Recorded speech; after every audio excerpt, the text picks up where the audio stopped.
Assalomu alaykum hurmatli anglovchilar, xayrli kunlar. Yozuvchi Yosinjon Sodiqcho'g'larning Bahodir nomi nomli romanining davomiga quloq solgaysizlar.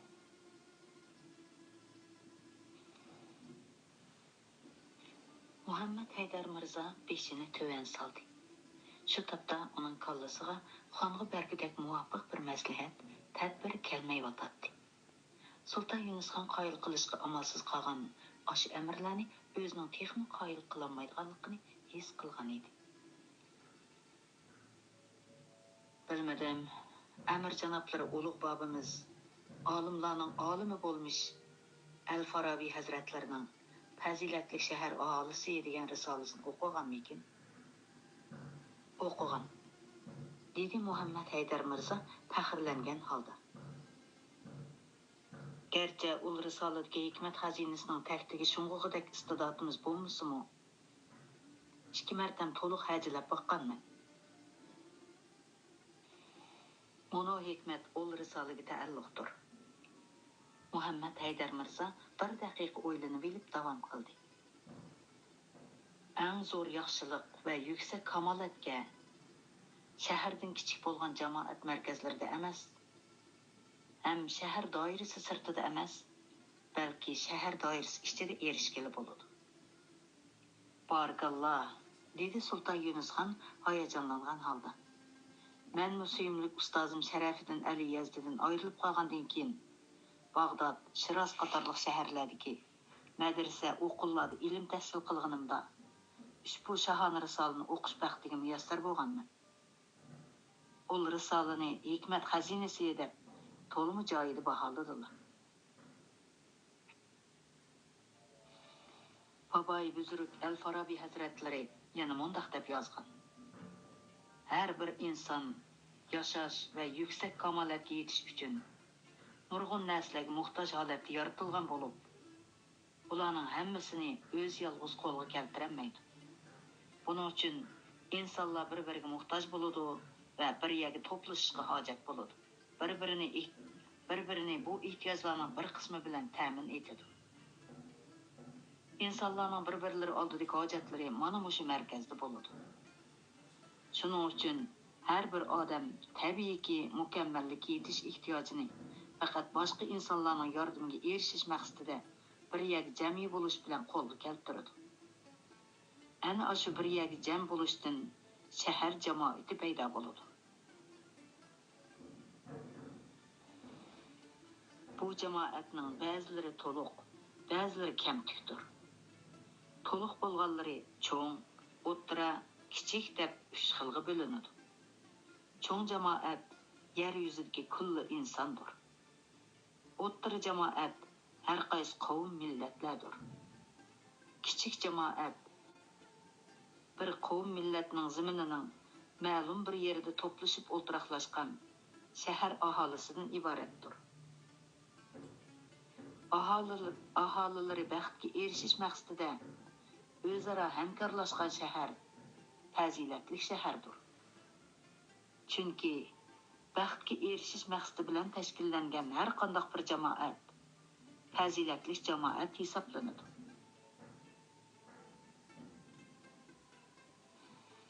Shuningdek, butun shaharlar baxtga erishish yo'lida qo'l tutishib tirishayotgan bir millatmi fazilatli millatdir. Butun millatni baxtga erishtirish maqsadida hamkorlashgan dunyomi fazilatli dunyo bo'ladi. Yunusxon bir necha daqiqa turib olgandan keyin davom qildi. Qarasizlar, janob Amir. Donishmand bobolarimiz bizga qanday esil nasihatlarni qoldirgan-a? Men ko'rgan Bag'dod, Shiroz, Hirot, Samarqand qatorliq katta shaharlar, ol shaharlardagi obid misoli imoratlar, o'qul, madrasa, shifoxonalardan tarkib topgan ilm dargohlari, ilmga herisman, adablik, fazilatli shahar aholisi qalbimda ajoyib esil armonlarni uyg'otgan edi. Ushbu sababdan bir qism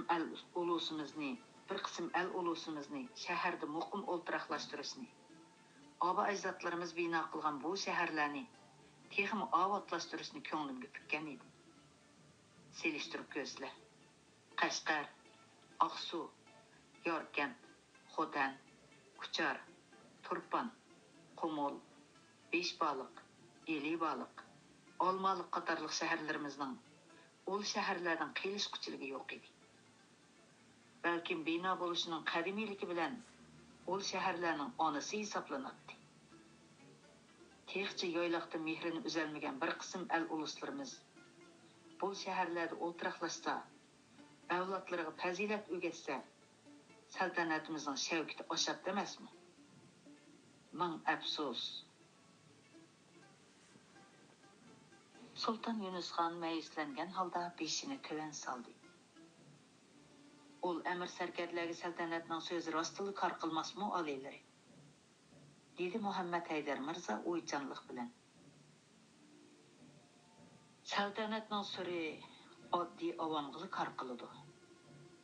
Dedi Sultan Yunus xan həsrətlənən halda. Səltənət sürünü əmir sərkərlərə köstümüz deydikənmiz.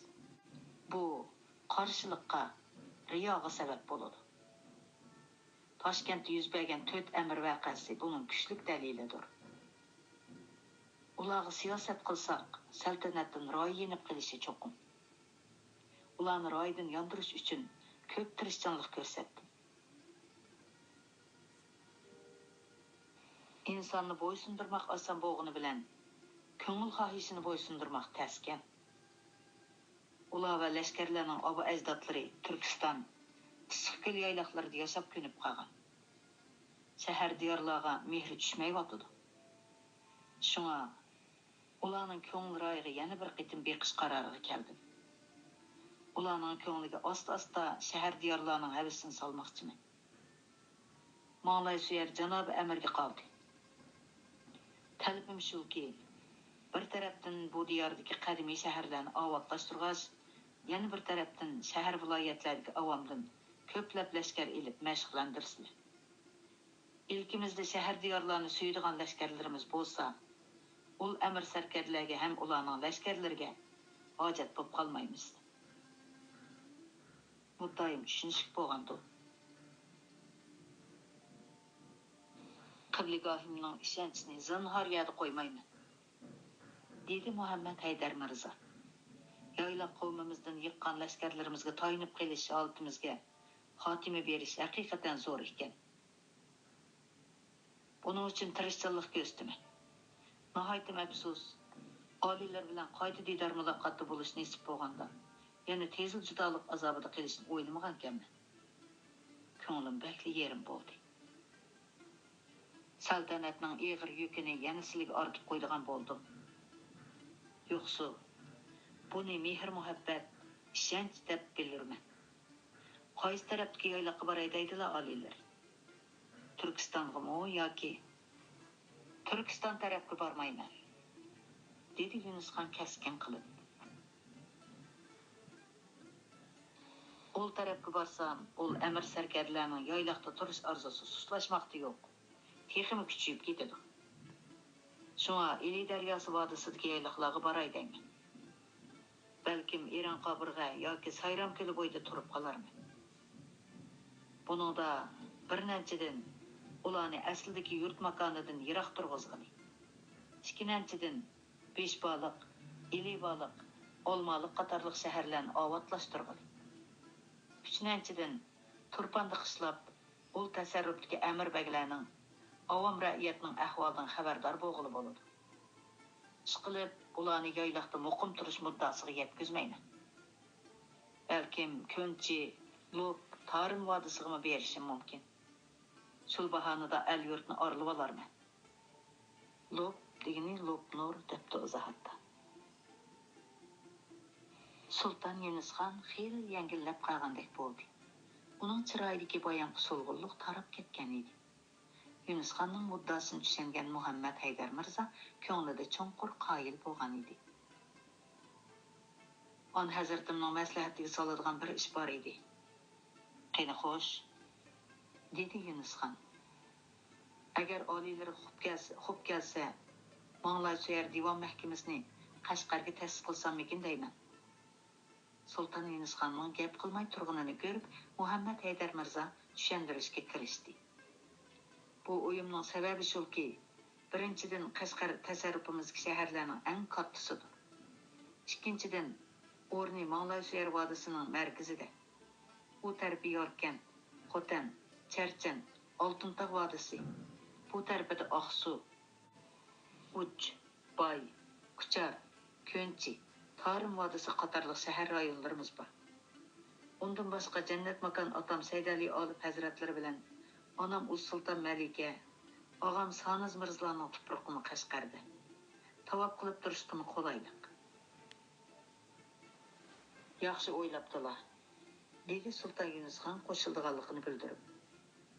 Qashqar ajdodi bobimiz Olib Erdo'g'an hazratlari bino qildirgan shuhratlik olim bobolarimizdan Mahmud Qashqari, Yusuf Xos hojiblar yashab ilm tahsil qilgan donqi olamga mashhur shahardir. Sizlar Qashqarda tursizlar, shahar texmi ovotlashidi, mustahkamlanadi. Undaqda saltanatimizning ostonasi Oqsuga kimni amr qilsak bo'lar? Uch hokimi Mirza Jabbor Bardibek garchi yosh bo'lsa-mu, sadoqatman, farosatlik, lashkariy ilmga puxta bahodirlarimizdandir. Uning ustiga ulug' bobam Ulusbek Amir Xudoydat hazratlarining hammasining o'g'li İlyas Shohning nevrasidir. Qibligahimizga sir emaski, o'z vaqtida jannat makon Sulton Uvaysxon oliylari İlyas Shohga Oqsuning amirligini bergan ekan. Keyingi vaqtlarda Sulton Isom Bug'axon oliylari Oqsuni poytaxt qilganda İlyas Shoh avlodiga Ushni suyrg'al qilib bergan edi. Hozir Ushda Mirza Jabbor Bardibek hokimlik qilyotdi. Oliylari xo'p kelsa, uni Oqsuning amirligiga tavsiya qilmoqchiman. Amisi shundoq bo'lsin, dedi Sulton Yunusxon. Siz ishongan odamga men albatta ishinaman. Har qaysi viloyat oymoq amirlarining o'rniga salom keldigan vaqti bo'lib qoldi. Balkim biror ish hafta ichida to'liq yig'ilib bo'lar. Uninggacha qori divon ul amirlarga in'om qildigan martaba unvon farmonlarini, o'tuvatlarni tezroq tayyorlagan. Ya'ni yangidan qo'yish tegishli mansablarga muvofiq nomzodlar tizimligi tayyorlagan. Bosh ustiga, dedi Muhammad Haydar Mirza. Bu qitimqi qibligahimizning saltanat taxtiga barqaror bo'lganidan beri tasarrufimizga har qaysi viloyat, oymoq, tumanlarning amir-baglarini o'rniga tunji qitim to'liq jami qilishidir. Yangidan taxtga o'tirgan hukmdorning amir-baglarga mansab, martaba unvon in'om qilishi azaldan davomlashib kelgan udum. Bu ularning saltanatga sadoqatmanlik bilan xizmat qilishiga foydali. Lekin zimin suyrg'al qilib bermasliklarini tavsiya qilaman. Sabab, dedi Yunusxon. Chunki zimin suyrg'al qilib berilsa, amirlar bosh-boshdoq bo'lib ketadi. O'zini kichik tasarrufning hukmdorlaridek his qilib, yurak yo'g'inab qoladi. Hukumat ishlarida o'rdining og'zi qarmaydigan bo'lib oladi. Xulos kalam, saltanatning surini his qilmas bo'lib qoladi. Bu tarafini his qilmagan ekanman, dedi Yunusxon o'ychanlik bilan. Sulton Isom Bug'axon oliylari saltanatning oxirgi mezgillarida amir-baglarning ko'nglini moyil qilish uchun ularga bir necha qitim zimin suyrg'al qilib berdi. Sulton Do'st Muhammadxon bo'lsa, uni texmi voyaga yetkazdi. Hozir bir qism amir-baglarning suyrg'allik ziminlari o'zi idora qilayotgan viloyat oymoqlarining yerimini egallaydi. Yana kelib munbat yerlar deysizlar. Sulton Yunusxon cho'chib ketdi. Mundaq deysizlar. Shundoq oliylari, navod ular tapriqchilikni ko'ngliga puksa, saltanatga ancha tortishib ketmaydi. O'ylamagan ekanman. Bu saltanatimiz uchun xavfdir. Aslida bu ishni oliylarining samiga burilib sanmoqchi edim. Saltanatni qo'llariga olgandan beri o'rdada turgan vaqtlari to'liq qisqa bo'ldi. Endi yana Ilivodisiga bormoqchi bo'lyotdilar. Elim yaxshi, ol amirbaglarning amirzodlarini o'rdada tutib qolgan ekanmiz. Hozircha ularning oliylariga sadoqatsizlik qilish xiyoli bordek emas. Shundaqdimi ehtiyot qilmay bo'lmaydi. Taklifim, ol amirzodlarni Iliboliqqa billa ep ketgaylar. Allah xolisa biror yildan keyin har qaysi viloyatlarda xon yeri ta'sis qilish yorliq tushirib, ol amirbaglarni suyrg'allik ziminlarining bir qismini saltanatga hadiya qilishga majburlaydi. Shunda qilsaq, ular farmonga sarkashlik qila olmaydi. Albatta vaqti kelganda so'yirganlik zimin hadiya qilishni o'zim boshlab beraman. Shunda qilsaq bo'larmi? Albatta bo'ladi. Qashqarning Uluspigi Xudoydat jamiyatining ajdodiy so'yirganlik zimini ekanligini hamma biladi. Kamina navkarlari Qashqardan iborat ajdodiy so'yirganlik ziminini, saltanat ziminimni saltanatga hadiya qilsam, boshqa amirbaglarning yorliqqa itoat qilmaslikqa haddi emas. Uluspigi Xudoydat jamiyatidan azaldan vafo ahli ko'p chiqqan. Dedi Yunusxon hayajonlanib. Saltanatimizni qudrat topqizish uchun ko'rsatgan bu jasoratlari vujudimni larziga soldi. Saltanatni ro'naq topqizib, el yurtni osoyishlikqa yuzlantirish hammamizning burchi oliylari. Orani bir pas sukut bosdi. Shu daqiqada xon bilan amirning vujudida o'xshash bir hayajon jush uratdi. Xon hazratimning g'izogi ko'ngli tortamdikin. So'ridi Bekavuldek. Qimiz ishganga qo'saq to'ymaydigandek qiladi. Dedi Sultan Yunusxon kulib turib. Petermonti bilan qirg'ovul go'shini kavob qilinglar. Mush yerda g'izolmayli. Boshqalar kelib bezavit qilmag'ay. Muhammad Haydar Mirza bilan paranglashib, Sultan Yunusxonning ko'nglidagi hasratlari xeyli besilib qolgan edi. Tamoq tayyor bo'lguncha ordining boshqa ishlari haqida yana bir pas paranglashdi. Milodiya 1475-yili kuz fasli. Uda 3 kun to'xtamay yoqqan yomg'irdan keyin Sayron vodisi boshqacha go'zallashib ketgan edi. Tog' qaptallardagi qarg'ay, archa, yova olmalarning yo'pirmoqlari, turli gul-giyohlarning yo'pirmoq bargalaridagi texi qurishga ulgurmagan yomg'ir tomchilari quyosh nurida olmasdek yaltiraydi. Rangarang ichilgan tog' gullari yiroqdan qarmoqqa bu poyonsiz yayloqqa g'oyat cho'ng silchi sag'andek tuyg'u beradi. Yayloqning o'ttirsidagi to'pilikka tikilgan hashamatlik shoxchedirining ustidagi tog' alamlar lapildab Buyuk Mo'g'uliston saltanatining shavkatini namoyon qiladi. Shoxchedirga ancha yiroq bo'lmagan joyga qator qilib 10 necha chedir tikilgan bo'lib, ustiga atrofiga esilgan rangdor yipak lentalar buning xonish oyimlarning haram ekanligidan nishon beradi. Bu haramlarni yuzlagan og'vat navkarlar o'sharlik bilan po'sti turib kech-kunduz qo'rqitaydi. Bu chedirlarga Sultan Yunusxon va uning ikki xonzodasidan boshqa har qanday erkak zoti yaqin yo'li yanmaydi. Shoh chediri bilan haram chedirining sirti 2-10 yetim kagidek doira butunlay bo'sh edi. Ana o'sha mudofaa siziqining sirtiga amir sarkarlar bu ko'shma ordini chambar shaklida o'rab, o'zlarining qarorgohlarini o'rinlashtirgan bo'lib, shoh chediri bilan haram chediri ana o'sha necha yuzlagan chedirlardan tashkillangan qarorgohlarning o'ttirsida xuddi oltin uzukka o'rnatilgan yoqut ko'zdek ko'rinadi. Amir sarkarlar yonbag'ridagi ikki do'ngning oraliqiga o'rnatilgan darvoza orqali bu ko'shma ordining ichiga kiralaydi va shoh chedirdan Sultan Yunusxonning qabul qilishiga erishalaydi. Shoh chedirni Sultan Yunusxonning 1000 nafar xos navkari qo'g'daydi. Bugun bu yer boshqa qizib ketgan edi. Yuzlagan mulozimlar Bekavul beg bilan Murosim begning boshchiligida qo'l-qo'liga tegmay shoh chedirning ichi va sirtidagi zilcha ko'rpalar silinib tayyorlangan so'ringa dasturxon rostlash bilan aldirash edi. Non to'qashlar, qitiq qaymoqlar, yo'l quruq yal yemishlar, sangza, poshkal, bo'g'irsoq, qand gezaklar, sharob, qimiz, musallas ko'mzaklari dasturxonga to'shilyotdi. To'plikning tuvan tarafidagi buloq bo'yiga o'nlagan doshqozonlar esilgan bo'lib, qo'y, kala, toy go'shtlari qaynayotdi.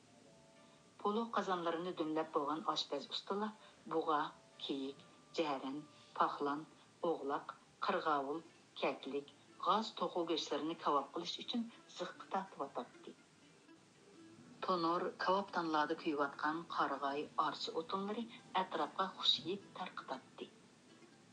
Xonis Eson Davlat xonimining xos chediridan yenib chiqqan Sultan Yunusxon biroz hayajonlangandek ko'rinardi. U ruhli qadamlar bilan avval shoh chediri tarafga qarab mangdi. Shoh chediriga yaqinlashganda nima uchundir nishonni o'zgartib, to'plikning yuqori tarafiga tog' bag'ridagi quyuq qarg'ayliqqa qarab mangdi. Gerçi 60 yoshlarga kirib qolgan bo'lsa-mu, qaddini tik tutib qadam elishlari 40 yoshlik bo'z yigitlardan qilishmaydi. U avval oyoq ostidagi höppida ichilib ketgan yovgullarga zo'xlanib qaradi. Ondan beshini ko'tarib sanjaq qarag'ay orchilardan libos kiygan tog' bag'riga, oxirida ko'kka qaradi. Yomg'irdan keyin kulib chiqqan quyosh bu go'zal yoyliqqa hisobsiz ko'ydirgich oltin nurlarini sexiylik bilan chechib ko'zni qamashtiradi.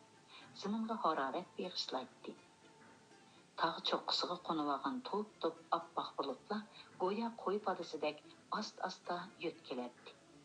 O'zgarishchan yoyliq havosiga ishonch qilolmagan Sulton Yunusxon o'ziga o'zi asta pichirladi. Bugun havo mushundoq ochiq turib bas bo'ladi. Elim 3 kundan beri yomg'ir qong'ichi yig'ib oldi. Yomg'irning sababidan bu to'y ishimi kayniga surilib ketdi. Xudoga shukr. Bugun havo xeyli ochiq turdi. Olmadi tutilib qolsa, yomg'ir yig'ib qolmas.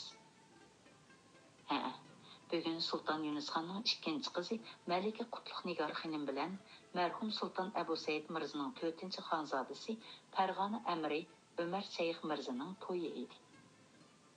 Sultan Yunusxon shaharda turishni xohlamagan bir qism amir sarkarlarning zo'ri bilan ilojisiz yoyloqqa ko'chib kelgan bu bir necha yildan beri Tangri teg'i bilan Oltay, Obral tog'larining etaklaridagi go'zal havoliq yoyloqlarda ko'chib yurib saltanat ishlariga posbonlik qilyotdi. U Aqsudan yo'lga chiqqanda Beshbaliq, Ilibaliq, Olmaliq qatorliq shaharlarda muqim turishni ko'ngliga pukkan bo'lsa-mu, lekin Amir Abdulquddus Bey qatorliq amir sarkarlari uni ha deganda shikorga barobatga qiziqtirib, muqim bir joyda turishga imkoniyat bermadi. Bu jarayonda 2 qatim turpanliq ishladi. 2 qatim Umar Shayx Mirzaning orqa maktub avatib taklif qilib turib olish bilan Toshkent, Andijon qatorliq shaharlarda qishladi. Bu oraliqdagi qisqa yoz oylarining shikor, barobatlar bilan qandoqsiga o'tib ketganini o'zini tuymay qoldi. Bu yil atyoz Umar Shayx Mirza Malika Qutlug' Nigor xonimga to'y taklifi qo'yib elchi avatgan edi. Sulton Yunusxon o'tgan yil qishda Andijonda turgan vaqtida bu ikkisining bir-biriga mayli borligini oz to'la his qilgan edi. O'zining Umar Shayx Mirzani kuyovul qilib olg'isi bor edi. Shunga elchilarga darhol rozilik berdi. Shuning bilan Umar Shayx Mirza o'rda ishkog'isi Hofiz Muhammad Beg Doldayni nurg'un sovg'a salomlar bilan to'y ishini so'zlashishga avatdi. Sulton Yunusxon Hofiz Muhammad Beg Dolday bilan maslahatlashib to'y kunini bekitgan edi. Mana qiz yetkash uchun shaxsan o'zi kelgan Umar Shayx Mirza necha o'nlagan amir beglari va minglagan navkar lashkarlar bilan bu yerdan 5 chaqirim yiroqlikdagi belda chedar tikib saqlayotdi. Izohatni o'qib o'tay. Hofiz Muhammad Beg Dolday degani Sulton Malik Qashqariyning ikkinchi o'g'li. Ahmad Hojibegning enasi. Ahmad Hojibegning Samarqandda Sulton Abu Said Mirzaning o'rdasida yuqori mansab tutganligi va Alisher Navoiy Samarqandga kelganda Ahmad Hojibegning Alisher Navoiyga boshpanoh bo'lganligi Boburnamada qayd qilindi. Tog' bag'rida turib to'y tayyorligiga kirishayotganlarni tomosha qilayotgan Sulton Yunusxon ikkinchi qizidan ayrilishga ko'zi qiymagan Xonish Eson Davlat xonimning boya qaydab qilgan so'zlarini esiga olib meyiqida kulib qo'ydi. "On hazratim haqiqatan yiroqni ko'rar ekanlar" degan edi Xonish ko'ziga liqqida yosh elib.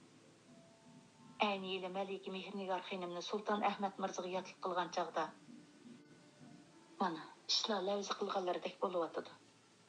Qandoq qilarman? Cho'ng Malikaning piroqi besilmay turib, ikkinchisidan ayriladigan bo'ldim. Shuncha yildan beri Malika Mehrnigor xonim bilan biror qatim didorlashgan bo'lsam kashki. Sabr qilslar, dedi Yunusxon tasalli berib. Qandoq qilamiz? Qiz cho'ng bo'lsa yotliq qiladigan ishkan. Onun üstüge nəsəbimizə mos keldigan köy oğul tapmaq oson emas. Ömer Seyx Mirza öz oğlumuzdakla bo'lib qoldi. Toshkentda tunji ko'rishgandan tortib ta hozirgacha bizni o'z ota-onasidek ko'rib hurmatimizni qilib keldi. Yana kelib o'zlariga ma'lumdiq. Malika Qutlug' Nigor xonimning ko'ngil royimiz shu. Sig'insizlar berib yo'qlab turala. Onun sizmi har yilidagidek hali Toshkentda, hali Andijonda qishlab kelyapmiz-ku.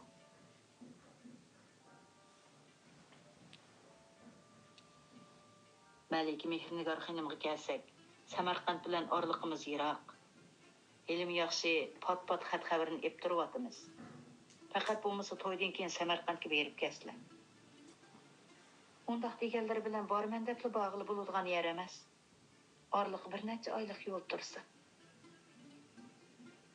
Amal qancha yaratgan egisi qizlarimizning rizqini oshundaq yiroqlarga chechivatgan o'xshaydi. Taraqlığın ayaq şəpisi Sultan Yunus xanның xiyalını üzüb qoydu. Allıq ayaqlardan da ürküp gələn Tayçaq onun aldığı gelib qalğan idi. Tayçaq yılqı topunu tapamadı-mı, yoki ürküp ketdi-mi, etavur kirpikleri sayı taşlap turgan çoğ közleri vahimige tolğan idi. Tez çapqanlıqdan burun töşükçileri kengayib ketgan idi. Tayçaq Sultan Yunus xanға bir neçə dəqiqə qarab turgandan keyin şart yanğa burulup quyundek chipib ketdi. Tangri irodasiga bandaning amali yo'q. Shahbonu ranjigandek qilgan bilan bu to'yga chin ko'nglidan norozi emas. Balkim xushalliqdan botmaması kerak. Jahondagi hamma onalar qizlarini xonzodagatlik qilishni orzu qiladi. Ömer Seyx Mirzadek xonzodaning bizga kuy o'g'il bo'lg'ini ta'laymiz. Qizimizning baxti. Onun bilan Toshkentda tunji uchrashganda kuy o'g'il qilib olishni orzu qilgan edi. Shu chaqda xonzoda qandoq o'yladi bilmayman. Ammo Aqsuga qaytib kelganimdan beri nada bo'lay, gohida maktub, gohida sovg'a salom yo'llab turdi. Turpanda qishlig'inimdan xabar tepib, yondirib kelib Toshkentga kelishimni, qish chiqib ketguncha Toshkentda turishimni iltimos qildi. Şunun bilan oramizdagi mehr-muhabbat texmi kuchaydi. Bundaq kuy o'g'ilni kunduz chiroq yiqibmi topqilib bo'lmaydi. Yaratgan egam ularning rizqini bir qilib nikohini chatgan ekan.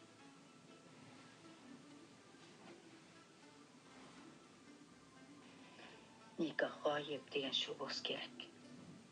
Men Shirazdan Sultan Abu Said Mirza oliylarining dargohiga kelganda tanho bir sayoq edim. Xonzoda deganlar otqim bor, ammo hech nimam yo'q edi. Do'ppam tushsa, xalqning ziminiga tushadi.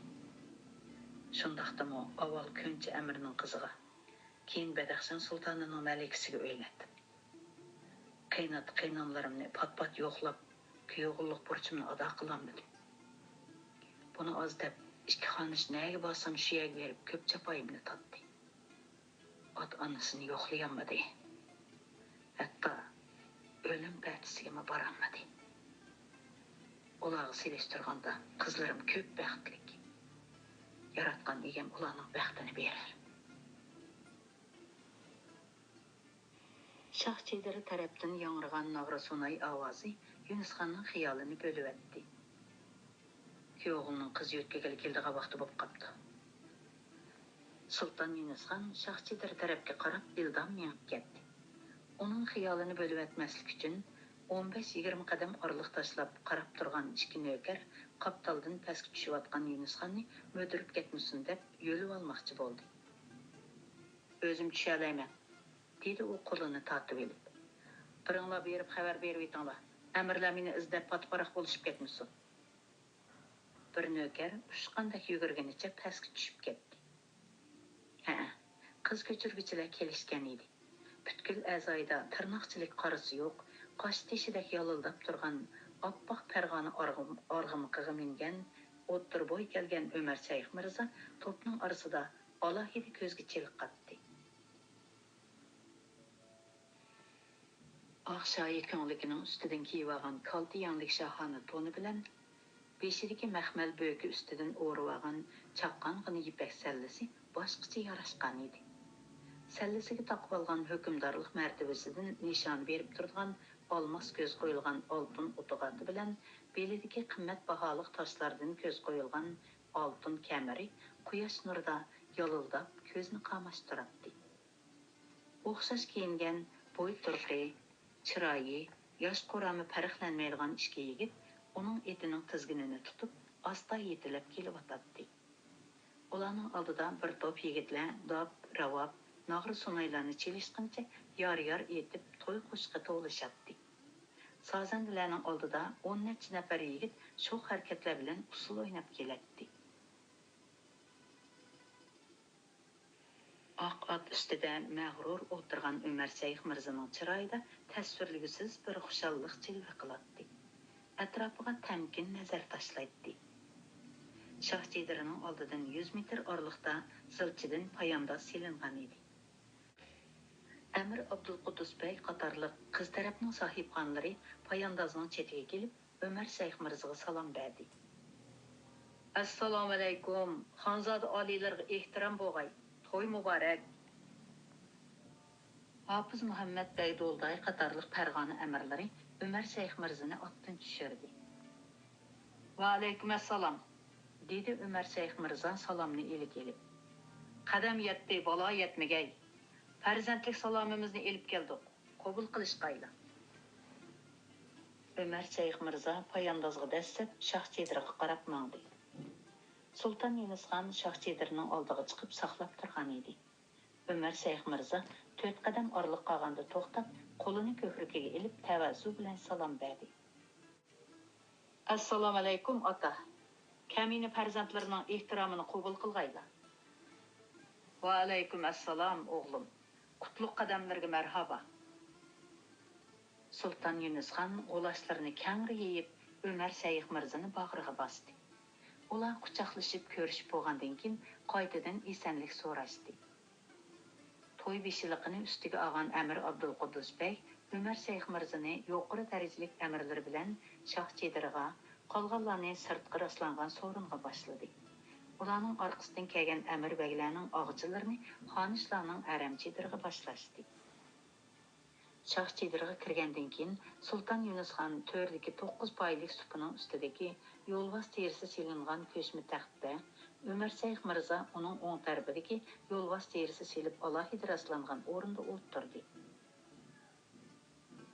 Boshqalarning mansab martabasi bo'yicha o'tirib bo'lgandan keyin amin deyishganicha qo'llarini duoga ko'tarib Fatiha qilishdi va qaytadan esanlik so'rashdi. Ondan xos mahram oltin chilopchi bilan oltin obdoda avval Sultan Yunus Xonning, ondan Umar Shayx Mirzaning qo'liga suv berdi. Boshqa xizmatkorlarning Shoh Chedirining ikki tarafida uchrat bo'lib o'tirgan amir sarkarlarning qo'liga suv berishga boshladi. Shoh Chedirining o'ng tarafida yigit tarafning mehmonlari, so'l tarafida qiz tarafning mehmonlari o'rin olishgan edi. Qo'l chaqitib bo'lingandan keyin dasturxon silinib, taomlar tartildi. Bu oraliqda yigit tarafning to'ybeshi Hafiz Muhammad bey Dolday rasm yusun bo'yicha epkelgan to'yliqni ma'lum qildi. Umar Shayx Mirza to'yliq uchun 9 patmos oltin kumush, esil javohirat, 9 to'gilik ipak shoyi, kimxob ta'tilla, duxovi baqsam, 40 patmos qandnavot, 3000 Farg'ona eti, 3000 tuyoq kola, 9000 tuyoq qo'y, 900 parcha gilam, 900 parcha kegiz sirdiq elib kelgan edi.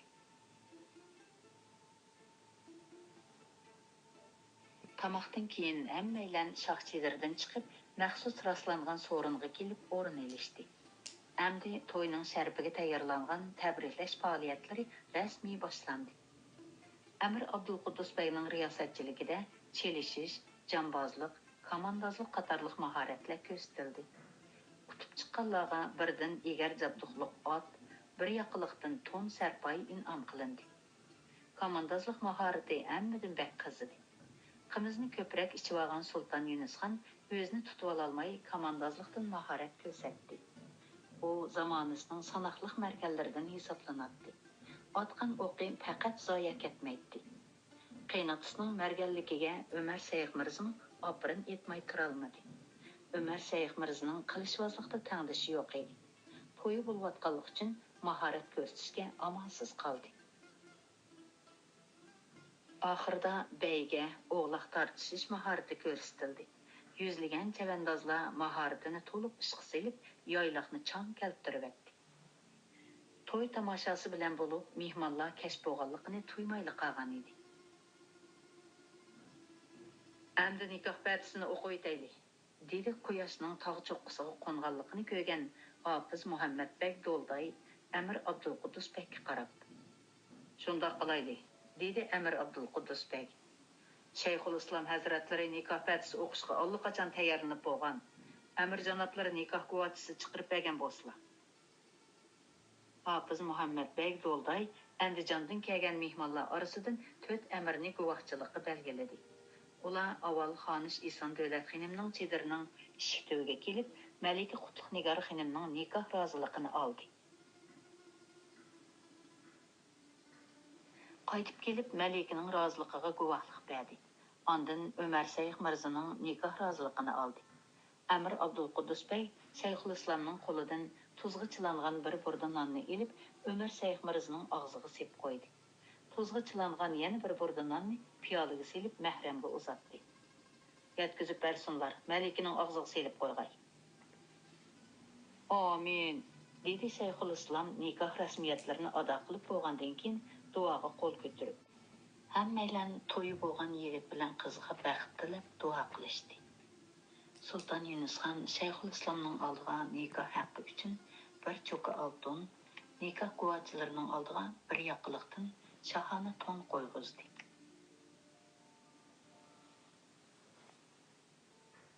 Davlat panohxon oliylaridan kelinni yo'tkazishga ijozat so'raymiz, dedi Hofiz Muhammadbek Do'lday o'rnidan turib. Ijozat, dedi Yunusxon. Xonish oyimlarga xabar beringlar, kelinchakni chiqarib bergay, dedi Amir Abdulquddus Bek. Yüzü chumpardi bilan o'ralgan Malika Qutlug' Nigor xonimni kenezaklar ikki yenidan yo'lab ilib chiqishdi.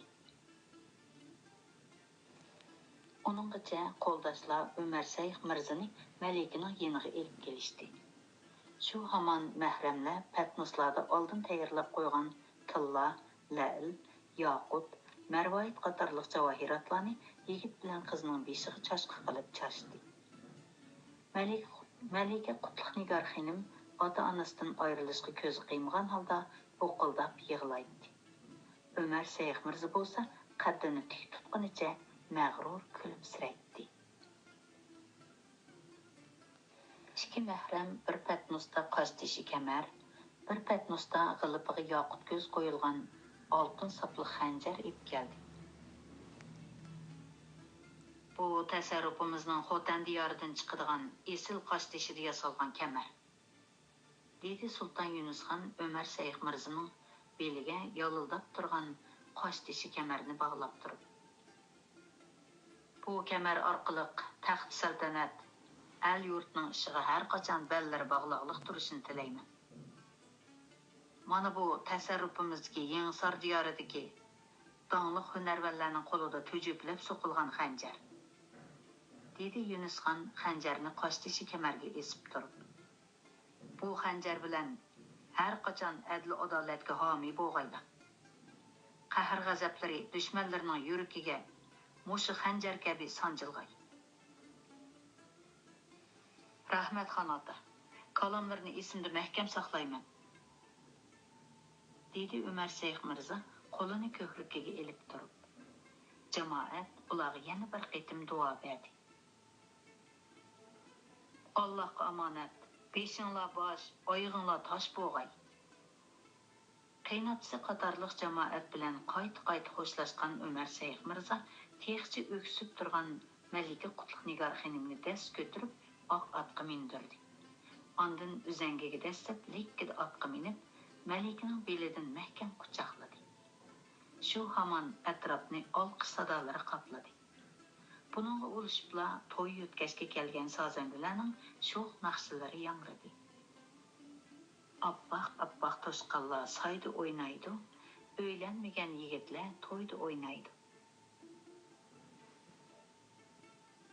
Yığlıman kız, yığlıman toyunuz boldu. Altın boyluk bir yigit jörüңüz boldu.